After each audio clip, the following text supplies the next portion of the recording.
over 30 hospitals and clinics in the Eastern Cape are in desperate need for essential goods like food and nappies. Aid organization Gift of the Givers says it has been assisting communities as the COVID-19 pandemic compounds an already dire situation. A number of hospitals and clinics have come to Gift of the Givers, Graf Renette warehouse, to collect much-needed items. For more on this story, I'm joined by the Eastern Cape Health Department's head, Dr Rolene Wagner. Doctor, thanks for your time. We appreciate it. I spoke to Gift of the Givers this weekend about CEOs actually crying on the telephone saying, we need help, we need food for our patients, we need diapers, etc. Why have we reached this point where you have CEOs actually so desperately trying to get assistance? Where's the health department's role in all of this? Good evening, Shahan. Thank you very much for inviting me onto the show. I think when we heard the story, we also contacted our CEOs because nothing had been brought to our attention that we were in desperate need or had run out of things. And the CEOs indicated to me that Gift of the Givers had indicated that they had goods. And since the CEOs were aware that Gift of the Givers has partnered with the department in many other instances, especially across the last year, they appreciated that there was a donation to assist them.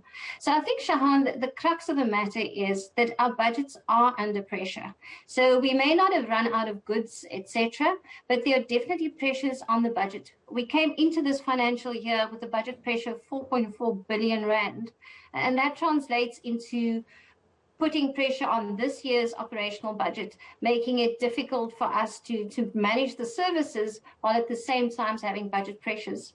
Those budget pressures essentially arise out of medico-legal settlements that have been made across the years from 2015, so from 2015 year on year, accumulating to an amount of about 3.5 billion rand. And that's essentially the root cause behind the budget pressures that we're experiencing at the moment.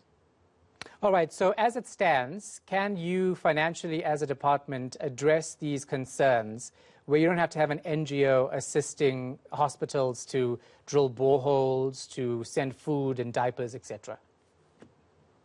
Yeah, so I think you may be aware that I am a newly appointed HOD. So coming into the department, I was aware of this budget pressure. And the first thing we needed to do was to stop the hemorrhaging of budgets out of our revenue.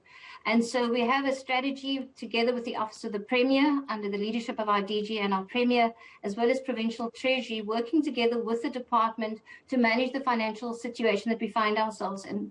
So the first thing was to ensure we stop the outflow of payments due to medico-legal settlements, because that further puts pressure on the budgets. In this regard, in November, we've got 2 critical cases coming up. I'm not sure, Shahan, if you're familiar that there's a draft amendment to the State Liability Bill, which talks about how, as government, we make payments to debtors. And while that is in motion, unfortunately, there's been a situation where when a court settles a case, huge amounts of 30 to 40 million rand per case can be deducted immediately out of the department's budgets, placing huge pressure on our operations.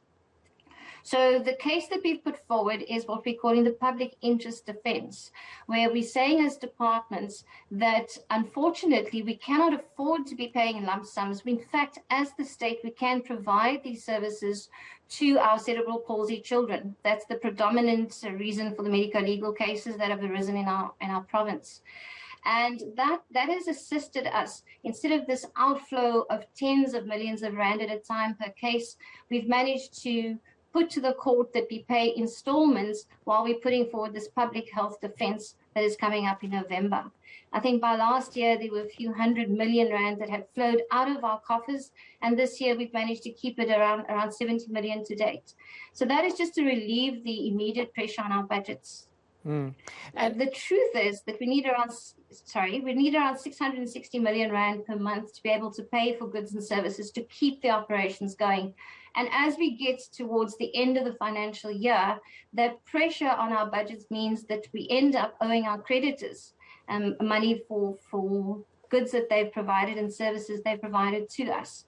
So we are working with Provincial Treasury and our creditors to see if they can assist us by extending the credit in order for us to still maintain services while we deal with some of the legal challenges that we're facing. All right, so the question is then, how do you better manage it, right? I know you say that you're now going to pay that money in installments so that it doesn't take away large chunks of your budget. But 660 million rand a month is a lot of money. Is there any way that you can even get more money right now, given that things are quite tight, to try to deal with the concerns at hand? Because this could take months to actually get the ball rolling, but there's an emergency when it comes to getting food and diapers, etc., to hospitals and clinics. Absolutely, Sean, you're spot on. So that is why we're working with our provincial treasury to assist us, and there will be a cash injection to support the department to get through the rest of the financial year.